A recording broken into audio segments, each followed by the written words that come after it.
ការចងសម្ព័ន្ធជាមួយនឹងគ្នាវាមានសារៈប្រយោជន៍សំខាន់ខ្លាំងណាស់សម្រាប់ឲ្យយើងជួយគ្នាទៅវិញទៅមកក៏ប៉ុន្តែសម្ព័ន្ធមិត្តរវាងចចកនិងក្របីវាមិនមែនជាសម្ព័ន្ធមិត្តដែលឆ្ពោះទៅរកភាពជោគជ័យឆ្ពោះទៅរកភាពរីកចម្រើននោះទេដោយសារតែសារជាតិចិត្តរបស់សត្វទាំងពីរគឺវាមានលក្ខណៈខុសអំពីគ្នាសារជាតិសត្វក្របីវាស៊ីតែស្មៅជាអាហារដោយឡែកសត្វចចកគឺវាស៊ីសាច់ជាអាហារដូច្នេះហើយការគិតរបស់សត្វទាំងពីរគឺវាផ្ទុយគ្នាទាំងស្រុងតែម្ដងអាហ្នឹងវាពាក់ព័ន្ធជាមួយនឹងចិត្តសាស្ត្រសត្វចចកវាស៊ីសាច់ជាអាហារដូច្នេះហើយសត្វចចកវាអត់ដែលទុកចិត្តក្របីសំបីតែបន្តិចឡើយព្រោះចចកវាបានគិតថាគង់តែមានថ្ងៃណាមួយក្របីស៊ីសាច់ដូចវាចាក់ជាមិនខានឡើយមានន័យថាខ្លួនរបស់វាអាចคล้ายទៅជាចំណីរបស់ក្របីដូច្នេះហើយសត្វចចកវាមិនទុកចិត្តក្រ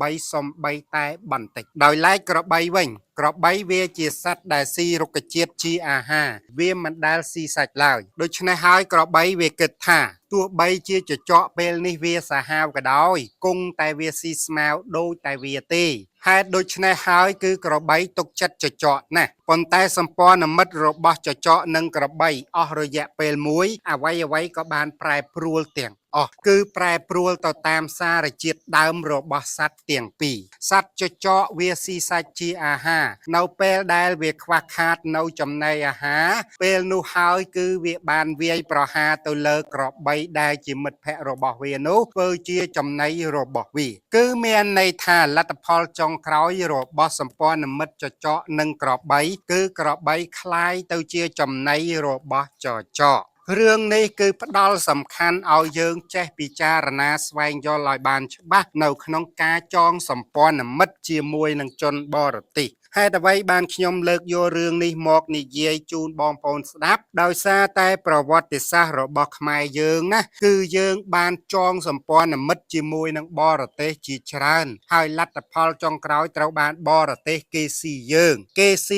អស់មួយខេត្តគេស៊ីយើងអស់មួយក្រុងគេស៊ីយើងអស់រាប់សិបខេត្តរហូតមកដល់បច្ចុប្បន្ននេះគឺដោយសារតែការចងសម្ព័ន្ធមិត្តរបស់យើងជាមួយនឹងគេនឹងហើយខ្ញុំនិយាយនេះមិនមែនមានន័យថាមិនឲ្យយើងចងសម្ព័ន្ធមិត្តនោះទេប៉ុន្តែខ្ញុំចង់ឲ្យយើងស្គាល់អំពីសារជាតិរបស់សត្វ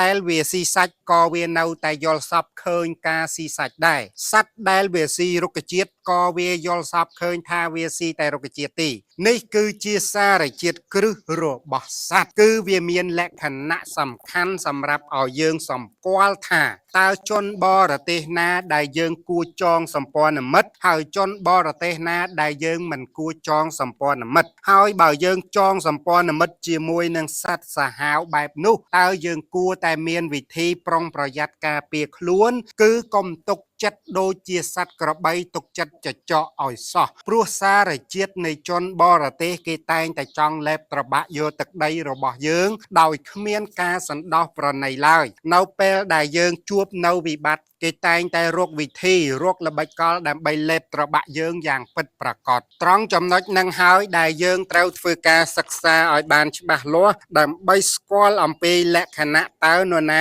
គួរជាមិត្តនរណាគួរជាសត្រូវវាពាក់ព័ន្ធជាមួយនឹងអត្ថប្រយោជន៍ក្នុងការរស់នៅរបស់យើងនេះហើយគឺជាហេតុផលដែលយើងត្រូវធ្វើការសិក្សាស្រាវជ្រាវឲ្យបានច្បាស់លាស់ដើម្បីជាប្រយោជន៍របស់យើងនៅក្នុងការរស់នៅឲ្យបានសុខសាន្តសម្បូរសប្បាយយើងមិនចង់បៀតបៀនទៅលើជនណាឡើយប៉ុន្តែបើសិនជាជននោះគេមានសារជាតិជាបិសាចទោះបីជាយើងគ្មានបំណងឈ្លានពានគេក៏គេមានបំណងលេបត្របាក់យើងដែរដូចជាសត្វក្របីអញ្ចឹងមិនដែលមានគំនិតចង់ស៊ីចចកសំបីតែការគិតប៉ុន្តែនៅក្នុងគំនិតរបស់ចចកវិញតែងតែចាត់ទុកក្របីជាចំណីរបស់ខ្លួននេះហើយគឺជាហេតុផលដែលយើងគ្រោះថ្នាក់កន្លងមក អស់រយៈពេលរាប់រយឆ្នាំនៃទំព័រប្រវត្តិសាស្ត្រគឺដោយសារតែការទុកចិត្តទៅលើបរទេសហើយលទ្ធផលចុងក្រោយគឺខ្លួនឯងត្រូវបានស្លាប់ដូច្នេះជាវសិភៅអរិយប្រទេសយកទៅសិក្សាស្វែងយល់អំពីគំនិតជាច្រើនដើម្បីជាប្រយោជន៍រស់នៅសុខសន្សានសប្បាយសប្បាយរុងរឿង